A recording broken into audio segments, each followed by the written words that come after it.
Welcome to the Speaking of Math podcast, episode number 49 by Door to Math.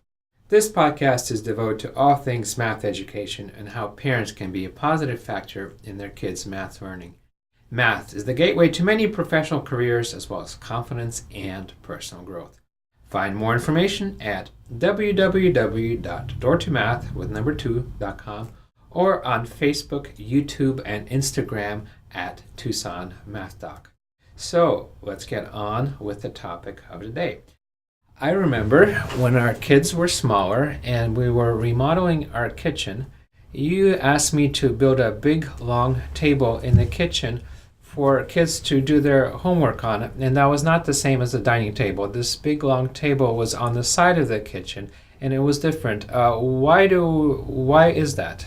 Oh yeah, I remember that. That was a long table. I think when the first time when I showed you where I wanted to put it and the size of it, you were about laughing hard because you said something funny right then there.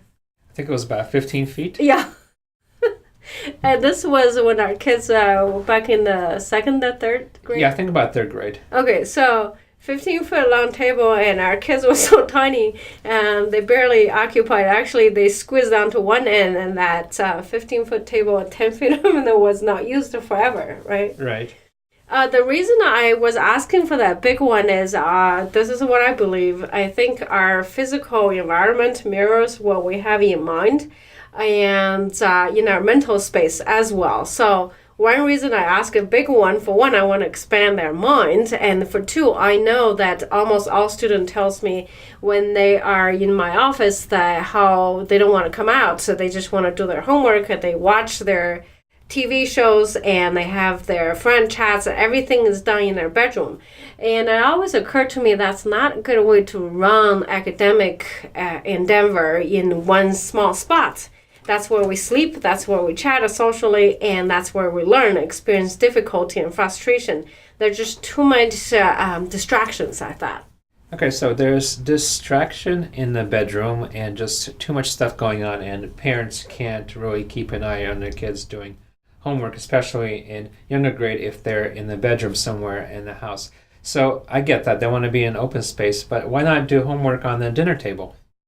Yeah, dinner table is one of my pet peeves. I really think that's a default space. And so here's what happens though. If you think of the learning space as energy, my son always argue with me, what's the energy space? So you think of it as open air, right? The open air space, the tent, has to be collapsed every time when we eat dinner because that's what the family space is for. What happens is that think of you cooking, right? You only borrowing the cooking so long there's no one is using it. So you're in the middle of grilling your burger and someone else has to use it. You have to clean your burger halfway baked off the grill, wait until someone else finish their cooking, then put on to the grill, finish your grilling. None of us would use that spot, right? If you go picnic and there's a grill open only, you can use it only if you have to give other people rights to come in and use it. None of us would use it. Well, same thing happens to the learning space. So when a kid in the middle of struggling a problem, right, it has to collapse the whole thing for the family to eat dinner and then try to reopen it. It's a very difficult endeavor. All right, so dinner table is temporary. You have to eat dinner there, so you have to clear your stuff off. And versus a long table devoted to homework, you can leave your stuff on for a couple of days. Yeah, okay. Not only if it's temporary, I think the ownership and the responsibility for keeping that's yours, it's missing, entirely missing. I know the draw for it, right? It's big, it's open, it's area, and usually it's in a good spot in a house, right? And nurturing, it's a attractive spot. But for learning homework when it comes to math, no. All right. So it also has to do with the possession of the table. If a child's doing homework on a table, they don't really have possession of it, and that affects the homework. It affects the homework, and also if they're missing assignments, and if the kids will always come back and say, mostly to the mom, you told me to clean up, now I can't find it. Now, that argument doesn't fly if they have their own space, their own mess there, right, and it's theirs.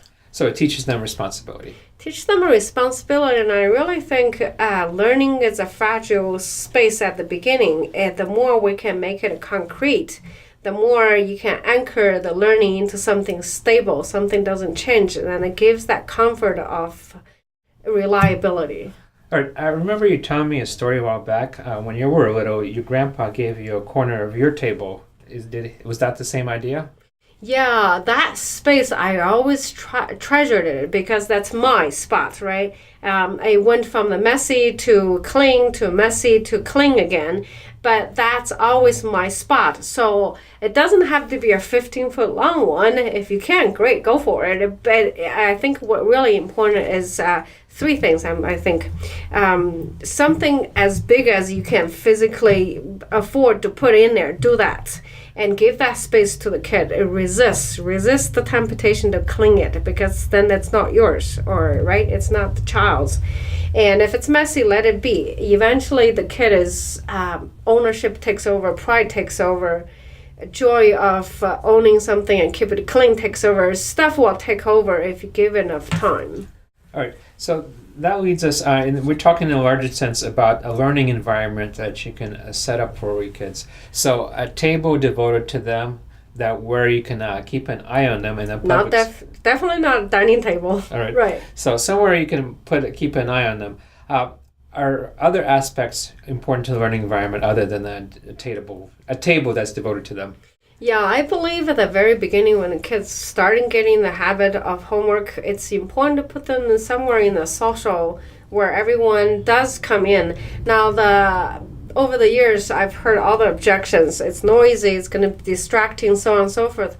But if you really think about it, if we are learning something we're really interested in, distraction goes away. You actually want a little bit of distraction at the beginning, so the kids build the immune system towards the distraction. So have it in a social space, and I could see it also in college. You're never really alone. You always have a roommate studying, or you're studying in the library, and that's a social space, and you have to learn how to do that. And also when you're in a working environment, you have a cubicle or a table with many people, and you have to learn it. Is that the reason you want something social? Same thing, yeah. It's something social because it's more realistic. And I think also I prefer table with a drawer. Sometimes, all you can do is just two, wooden sticks and with a surface. If that's all you have time to do, then, that's better than nothing. The reason I say with the drawer is that interruption is bad. Interruption in the energy domain is bad because we all know halfway baked a burger, go back trying to bake it again, it's not the same. So you want to make sure all the tools, the stapler, the rulers, the calculator, eraser, pencil, it's all stacked, and paper and printer, it's all stacked neatly around the surface that you gave your child. It doesn't have to be like a fancy one. The less chance they have to get up to get something, you decrease the chance of being interrupted for a good reason to be interrupted, because when you need a ruler, you do need a ruler. All right, so we have a table in a social environment with a drawer where all the learning tools are housed. What else do we need? Lighting? What else comes up to your mind? I think once you have the basic requirement, I really take the child's lead. What else would you make it your space? For some kids, they want to decorate it, which is great. I think that's when they take ownership. Some kids want a lava lamp. When it comes to music, it depends. If you have ADHD child, music disturbs them, or the music in itself, in the genre you disagree to, I would say pick your battle carefully. In exchange to listen to the music they like, can they do X, Y, Z on top of that in exchange, right?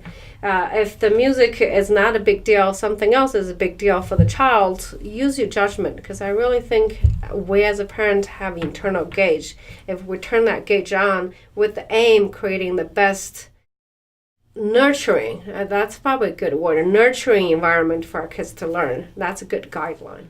All right, so we have music, we have a TV, we have laptop and cell phone, and I have seen my son using all four at once. What do I do as a parent? How do I go about that? I'm probably with the majority of the parents here. We as a parent can't desanitize an environment to the point that they can't duplicate it anywhere else, right? Because then we trap our kids, they can't leave. they can't succeed anywhere. Well, none of our parents want that. So I'm always say, give them the quote unquote undesirable interruption if they can handle it. If they can handle it, add on. If they can't handle it, back off a little bit. So that's something that's left up to the parents' judgment and whatever their child needs at the time. Yeah, you tweak it, maybe a little too much, and then you take a few away. And if they can handle more, add on, but with the goal of strengthening them. All right, so let's say for whatever circumstances they're not able to study in the social space, they go to the bedroom. Anything we can do then? I really think a bedroom is a poor place to do the homework for a variety of reasons. One, it's a kingdom that kids may not have the power to command on their own. And two, I believe learning is a social event. The more they are in the social environment, actually, the better they can learn. And the third one, I really believe that left to their own devices without enough guidance, without enough muscle, it's a poor place to start. So anything but the bedroom. Anything but the bedroom, and when you are in a public space, definitely do not go to the kitchen table. Not the kitchen table. All right, let's summarize. We're talking about learning environment in this episode, and the first thing to start with is a dedicated table in a public space. The reason we want a dedicated table in a public space is we don't want the kids in their bedroom because they're in their own little cocoon and they get distracted easily and parents can't keep an eye on them. The reason we want a dedicated table is the dining table, it's a temporary place where they have to clean up each time, and they don't take ownership and pride in that space. Once we have that, what would be nice is a drawer with some tools, and it's up to the parents' judgment whether TV, music, laptop, cell phone, or anything else can be added in. Is there anything else to add to that? Yeah, one little thing is this. It is to parents' judgment, but I always say, for every battle you pick, you got to really weigh it out, because if you remove, let's say, 3 out of 4 electronics, you're going to create quite a bit competitive mode from your child. And whatever you gain, you want to really weight it out.